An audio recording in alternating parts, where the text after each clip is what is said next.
Hello there, Ron Arnold with you for this Sky Racing special presentation. I'm going to start way back in 1966. My mum and dad took me in to watch the Harold Park Inter-Dominion Grand Final. On the property we watched it at was above the main track. It's an area called the Rocks, overviewing the ledger and the flat area. There was a young man in the corner of the property with a microphone. When the grand final came up, he looked at me and he said, "Hey little boy, would you mind keeping quiet during this race? I don't want your voice to come out across the tape." I watched the grand final of the Inter-Dominion in silence, but listening to this commentator broadcasting into his tape. A few years later, on Radio 2KY, I learnt that voice belonged to Paul Ambrosoli. Fast forward to 1975 and I started work at the NCA. On my first race night, I walked around the track to introduce myself and I made my way to the broadcasting boxes. To the door of Radio 2KY, Paul Ambrosoli was sitting there putting his binoculars on his microphone stand. He looked up and saw me and he said, "Can I help you?" I remained silent. He looked at me again and he said, "Is there something you need?" I asked, "Am I able to speak now?" Paul spun around on his chair perplexed. I introduced myself, revisited 1966, we shook hands and we've talked regularly for the next 50 years. Hello, Paul Ambrosoli. We've been friends for a long time, my friend, and it's really good to be with you and good to be with everybody out there too along the way. Excellent. We've done plenty of things together, but never anything of this nature.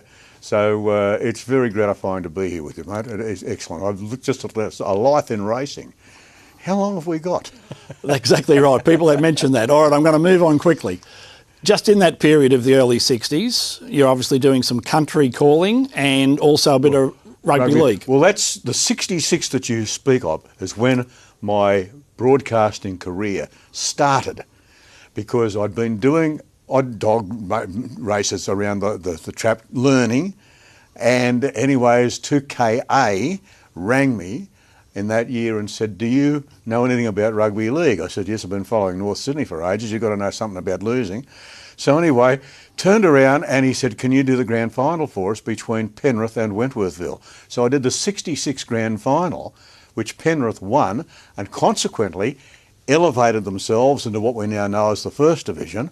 And I was calling the rugby league for 2KA for about 3 years, and then at that time they took me over because they wanted me to do the dogs for them. So I did the dogs full time. I was doing the football. Then 2SM took over 2KA. Found out that the bloke that was calling the football was working for 2KY, so I got the sack. Now, okay, that year of 1975 when I started with the NCA, there were actually 3 radio channels. Correct. Broadcasting the dogs, predominantly in that era. Frank Kennedy, the late Frank Kennedy, yes, called with 2UE. Ray Warren was doing the 2GB, yes, and between yourself and sometimes Ray Conroy was doing the greyhounds. Ian Craig had moved across to the thoroughbreds about that, yes, time. It was an avalanche of people doing racing. It was, it was greatly popular, and that's how they did it. But then slowly but surely the field narrowed, and 2KY wound up being the only people consequently doing the racing. And when they took over me from 2KA, I was fortunate enough because I've been there ever since, or was there ever since, and that was great, because people don't realise. I'd suggest that all the upper echelon race broadcasters have wanted to be a race broadcaster very early in their life. And I was 7 years of age when I wanted to be a race broadcaster. 7. Everybody says how, I can tell you how and why if I want to listen to the story, but I was 7 years of age, right? And I was able to do that job. Yeah, and everybody said when I retired, "You're going to miss race calling." I said, "No." I said, "I've been broadcasting for all those years wanting to be a race broadcaster, so I was able to manage that with something that not everybody can do, and I was able to do it." I said, "So the only thing I was going to miss were the people, and that's the only thing that I have missed in retirement." Obviously, you started out when we had a wonderful era of broadcasters. Oh.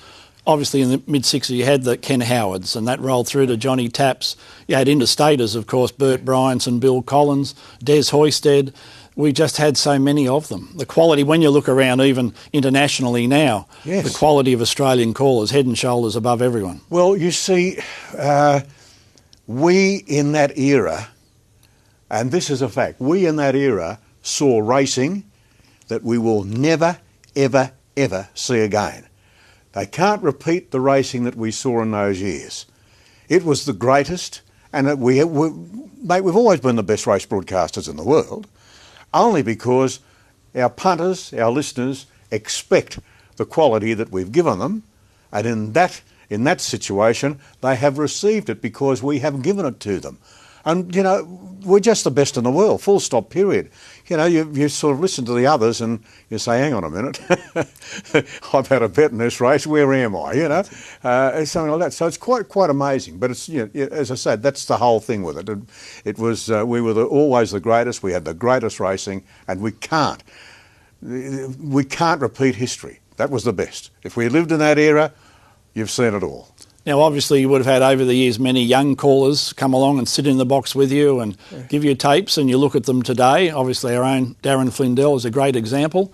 35 years ago, he was in boxes at Wentworth Park, and then he off to Moss Vales and that type of thing. You must be thrilled to see Darren with his success over the last 20 years. When he went overseas, I said to him before I went overseas, I said, mate, this is the best thing you'll ever do, because when you come back, you will be an international race caller. You can't get a better CV than that, and that's what happened, and it's great. Who was the other ones from Mel? Oh, I can't think. Terry Spargo went across. Yeah, well Terry Spargo was another. We've had plenty of them. They've all been quality people. Yeah. Well, even young Matt Hill, obviously he won the first John Tapp scholarship here at Sky Channel. You know, 25 years later, he's a thoroughbred man in Melbourne and looking at AFL world if he can get himself into that. Well, that's another thing that people don't understand. Race broadcasters, when they can call races, they can call anything. Somebody said that to me 100 years ago, and I thought they were joking, but it's quite serious. If we can call horse racing or dog racing, whatever it might be, you can call anything. And, you know, so many of them have proven that. McAvaney, Matt Hill, keep going on. The two greatest examples, Ray Warren, Ray Hadley. Yeah, Ray, well, that's right. Ray Warren and Ray Hadley. Ray Warren came to town about 6 months after I did. And, you know, like, that's where that all started. So, as you say, it's all there. It's history that you can't repeat. Obviously, you got great relationships with race clubs over your years. And in those days, they were called club secretaries. That's right. And there were probably two, I think, that you would have had a lot to do with. You can have a little bit of comment on both. John Varley first.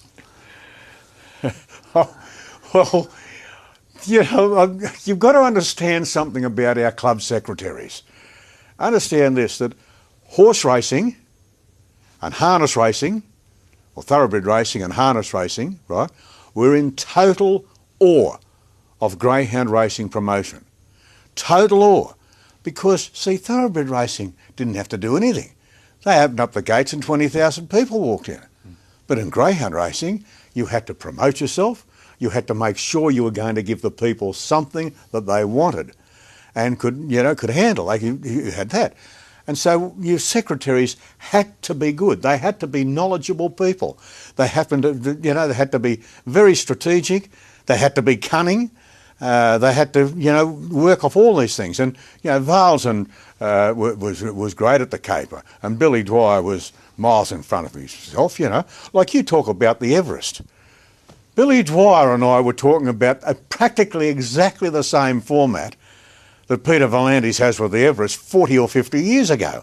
But the point being, I said to Billy one night, I said, we were trying to get to $100,000 for it, which was big money in those days.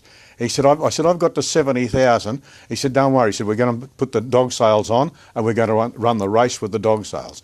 And that's what they did. They had a greyhound sales, then $100,000 first prize off that. So that's where they changed that. So that was fine. But all of that racing, the Everest had to succeed. You only had to have a dozen punters with $1 million over 3 years.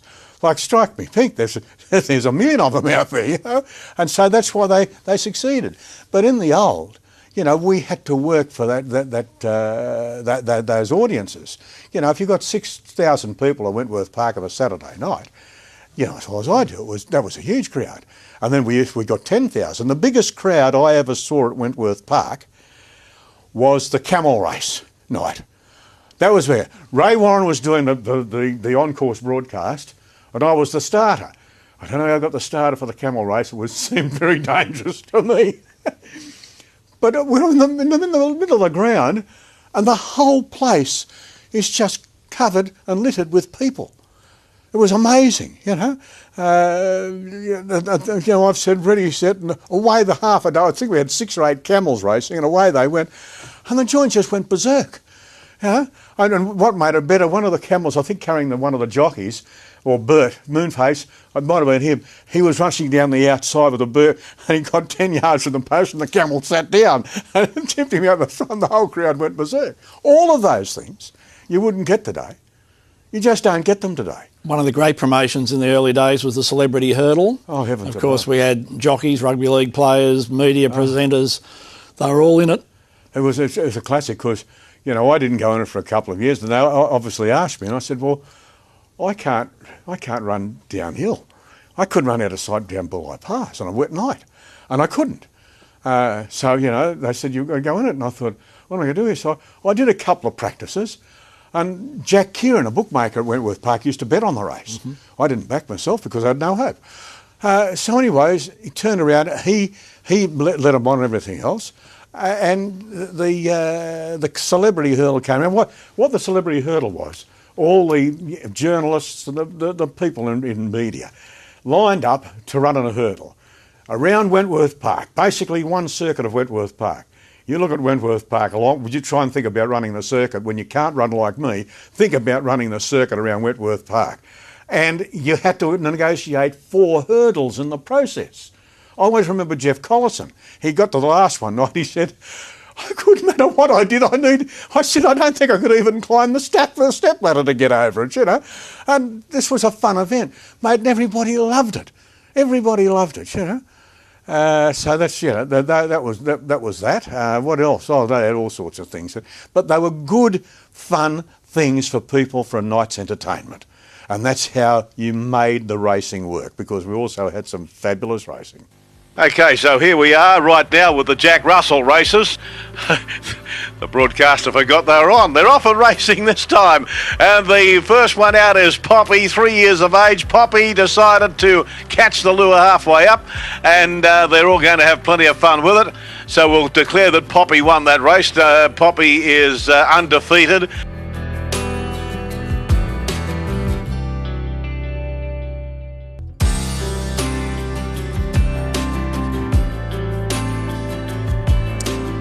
Of course, with Paul Ambrosoli for many, many years, and I know I was fortunate to do a few functions with Paul, behind the stage was Pat Ambrosoli.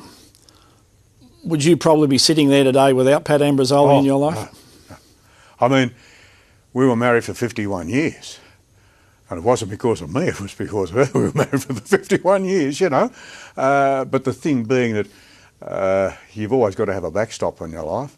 But, you know, she was fantastic. She taught me so much about greyhound racing, it wasn't funny. Because the only thing I knew about racing and greyhound racing was losing my money betting on it. And then, you know, we ended up getting dogs ourselves. And, of course, the racing greyhound is without a doubt, the best canine in the world. Well, the Australian one is. The best in the world. You just won't get another canine like it. I'm not talking about necessarily the adopted ones or whatever, the slow ones. I'm talking about the racing greyhound, because everything about them is concentrated on their owner and the person they're with. And she taught me all that. Now, obviously, Pat holds a place in greyhound racing. Yes. In the early days. It was only males that were allowed to handle dogs to the boxes. People don't understand that. It's like Pam O'Neill with the jockeys. You know, the jockeys, the girls weren't allowed.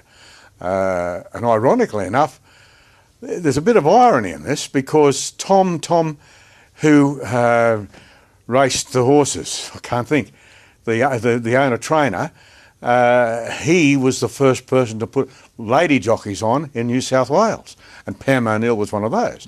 And greyhounds, the women couldn't handle greyhounds. And my wife said plenty of times, well, that's the correct thing to do, because women aren't as strong as men.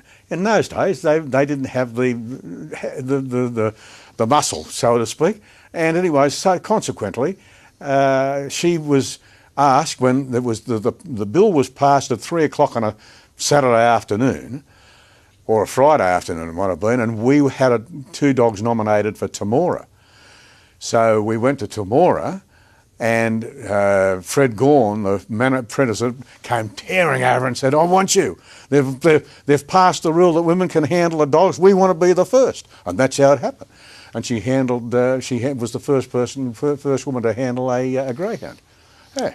Obviously, across the last 5 decades, you would have seen a lot of great dogs, and I'm going to start in that world of Zoom Top in '69.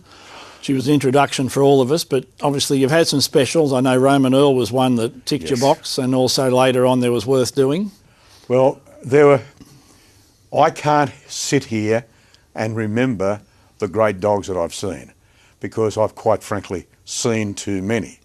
And when you're a race caller, you've not only got to remember the dogs that you're calling, you've got to forget them for the next race.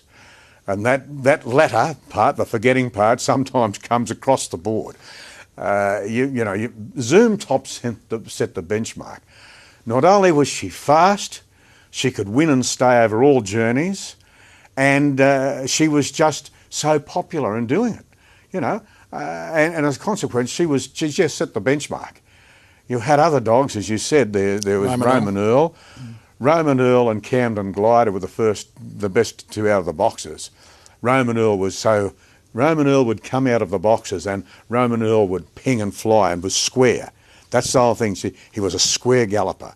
And the other galloper that was good was Camden Glider out of the boxes. They were so fast. I remember a friend of mine was bookmaking at Penrith, and I said in the racing, Camden Glider missed the kick but still landed 3 in front. And of course, when I said missed the kick, he was a bookie. They've all thrown their hands up in the air. And I was geeing up, but it did. Instead of coming out 6 in front, it came out 3 in front. That's those. And Worth Doing was another. Worth Doing did things that, you wouldn't see. You wouldn't see some of the wins. And they just went on and on and on. This is an exhilarating performance by Worth Doing by 20 lengths. Obviously, we've had wonderful trainers over that same 5 decades, from that early era, just mentioning names like Bobby Doak. You went through the Alan Wheelers, rolled into Jimmy Coleman's, later on years to Don McMillan, John Finn, all the way to now. The best trainer of the last few years obviously has been Andy Lord. Yeah. When you look back over that period, and Andy Lord, he'd fit in with any era. Fit in with Sean Certain, because when the others were training, Andy was training in a different atmosphere completely on the south coast. Andy's always been able to do his own thing and do it brilliantly, and that's why he's the best trainer in Australia today. But in the past, I always had Jimmy Coleman on top. I always had Jeff Watt second, because he did things that other people didn't do and hadn't done. So he was a bit of a trendsetter that way. And the third trainer, as you know, I've always said, was a gentleman by the name of Ray Minty, who very few people in the commercial world would know, but in the greyhound world they knew him very well. He was the other person. They were the 3 that I had on top. As far as dogs were concerned, well, as I said, Jimmy Coleman had a dog called General Jeff, and you sort of wouldn't know how good General Jeff was, because he just won, and that was a good one, wasn't it? You didn't realise how fast he was and how he was a beautiful galloper. Those things. And obviously in that early era, prize money was basic. It was all about the punt. That was the big thing, where today we've got fabulous prize money. Mate, we used to walk out of Mossvale Dogs winning a race, and you'd halfway home and say, "Did you pick up the prize money?" Because the prize money was nothing, as what you had on in the ring was the whole important feature. It was just amazing, But, you go to Appin, you'd win a race and you get halfway home. Did you pick up, we'll leave a Gadel next time or something like that? Yeah, no, that's quite true. The prize money was zilch. Digressing, you mentioned Appin, obviously calling greyhounds up the straight. Yeah. You would have started in the Richmond days in the early times. That was the first race meeting I ever broadcast was when Ian Craig had to go to town because Des Hurston was sick. And he rang me because Reg Cowden said, "Why don't you try Paul Ambrosoli?" So I went to Richmond, which was a straight track. They had 300 and 400 metre races. I'd never seen a straight track in my life. So I've gone to Richmond and I've climbed up this box, which was hanging on by iron bark logs. And I've got my binoculars, I've looked down the track, I said, my God, Father, there's the boxes all the way down there. How am I going to see them? Then all of a sudden I realised I was looking at the 300 and the 400 was even further. I nearly died of fright. So, you know, those things, yeah, you remember. And then that was my first call of a straight track meeting, but straight track greyhound racing behind the drag lure is my absolutely favourite form of racing. Straight track racing for greyhounds behind the drag. On the arm, don't even ask me what I think about the arm, greyhounds running up the straight with an arm, tearing up the left-hand side. Don't even ask me about that. But behind the drag is my favourite form of racing outside of hurdle racing for thoroughbreds. I love hurdle racing and have done, that's been it. Cut in, cut out, that's the end of the section.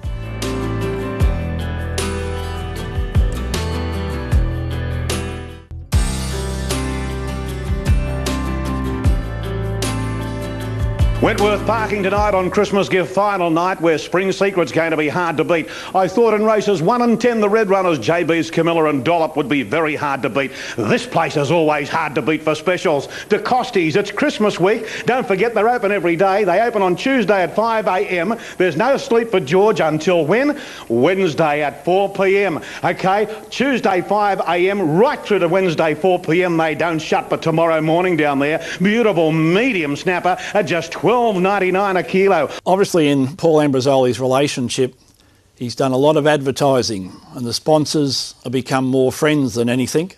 There's some names: the Bortleys, De Costis, Bradshaws, the list goes on. Well, if people fail to realise it, there are 3 levels of racing. Horse racing, which is the upper bracket for advertising, harness racing in the old was the middle bracket, and greyhound racing was the nothing side of it when it came to advertising. So when I started broadcasting greyhound racing, if I had to live on what 2KY was paying me, I would be a permanent resident in the Sydney City Mission. People often laugh at that, but it's a fact. So advertising had to supplement that. And I came into advertising, and I liked it very much along the way. Like, there's many things, like the people in racing itself are involved in businesses and goodness knows what else. You know, Kevin Maloney, who was a gentleman who was very well known in racing, particularly in thoroughbred racing, he also had greyhounds, and he would be overseas, come back and spend a couple of weeks here, and he'd always be at Dapto Greyhounds, nagged me for 12 months to advertise his product, which, believe it or not, was Premier Cabs. And of course I said to him for 12 months, how am I going to advertise Premier Cabs?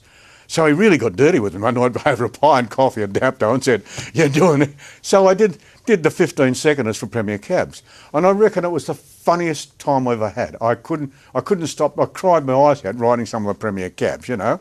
What are the 3 words you don't want to hear when you're making love? Honey, I'm home.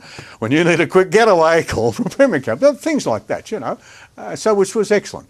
And that's why I became involved in advertising. But I never advertise anything that I haven't used, I don't know, and don't approve of. And I've maintained that status quo from the word go. Now, obviously, as you got towards the back end of your career, there was a couple of family moments and special moments that would stay in your mind. Oh, yeah. September 2013, it's Golden Rose Day at the races. Yeah. And there's a rider for the first time in metropolitan Sydney on a horse called Footy Fan, and granddaughter Claire's there, and I remember looking at yourself and Pat. Yeah. You were a bit nervous, and the result was amazing. Tommy Sewell was the gentleman I was trying to think earlier on, and Tommy he owned the Footy Fan. He was responsible for putting her on because he'd put Pam O'Neill on in years gone by.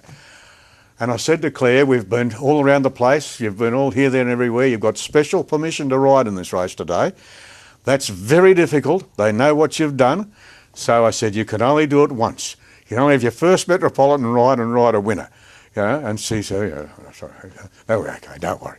You know, so off she's got and she's won the race. And I remember, viewers, to be honest, I saw Paul about 5 minutes after the race, and it's the first time I've seen him cry. He was over near the roses of the home straight, and it had got to him. It was a very special moment. A bit like it was all but 12 months later, July of 2014, when you decided to put down the binoculars. Yeah, well, You know, I wasn't. Wouldn't worry me. As I said, I'd done what I wanted to do as a kid, and I'd had that life doing what I wanted to do. Not very many people can get that. And so when we hung up the binoculars, well, that had to come. The boss said, you know, what are you going to do? I said, okay, we'll cut it there. I've had a good life, and that's what I did. Obviously, this week we've got the Golden Easter Egg, yes, and a race in your honour, the Ambrosoli. That's something you're very proud of? I'm proud of three things. I like that.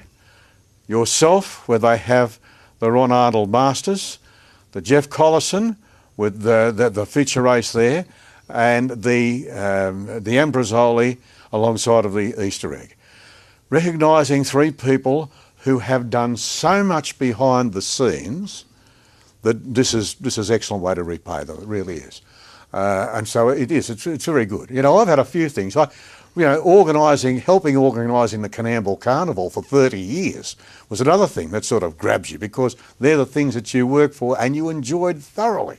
So yes, it's very emotional. They're about to move in for the final event. Queen Esther is the inside runner. The starter Mick is about to call them up. Right, a green light is through to the control tower. The buddy is set in motion. This is the final event out of Wentworth Park. The Thanks PA Stakes. Thank you all. Set and ready.